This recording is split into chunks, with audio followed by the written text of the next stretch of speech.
زمونږ مؤمنانې خویندې دي. موږ یو مړي باندې ژړا غټه ګناه ده. څومره ګناه ده؟ جناب نبی کریم علیه السلام وایي النائحة فی النار. دا وایي زما فتوا ده چې کومه جینۍ او ښځه په مړي جاړي دا به دوزخۍ به جهنمۍ به جهنمۍ به. ما لم تتوب چې دنیا کې توبه نه ده ایستلې.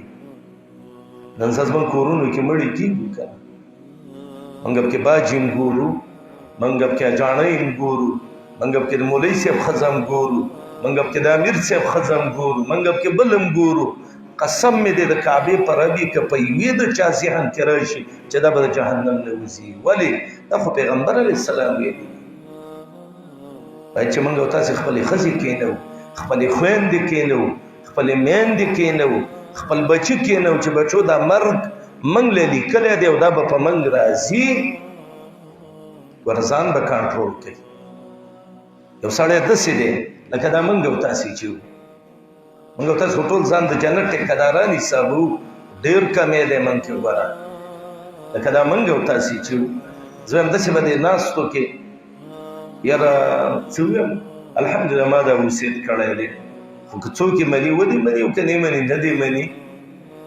نو دا وصیت به ډېر کمو خلکو کړی چې خپلې خویندې ښځې بچي را جمع کوي. زه به مړ کېږم ما پسې به ژاړئ نه. که چا وژړل الله دې د جهنم ورته پیغه واچوي، زه به دې نه خلاص یم. چې داسې وصیت یې نه وي کړی او دا مړ شي.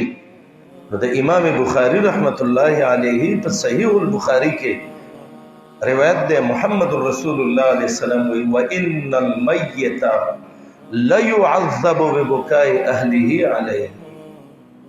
کله چې انسان مړ شي او خلک پرې ژاړي الله دې مړي له عذاب ورکوي. ملایکو ته ووایي دا به په دنیا کې د دې نه منې کړي وی.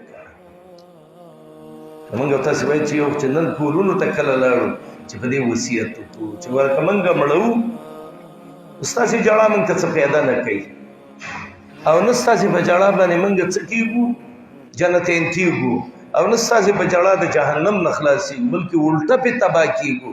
نو ولې موږ تباه کوئ؟ تاسې د وصیت به ټول کوو که نه د خیره سره؟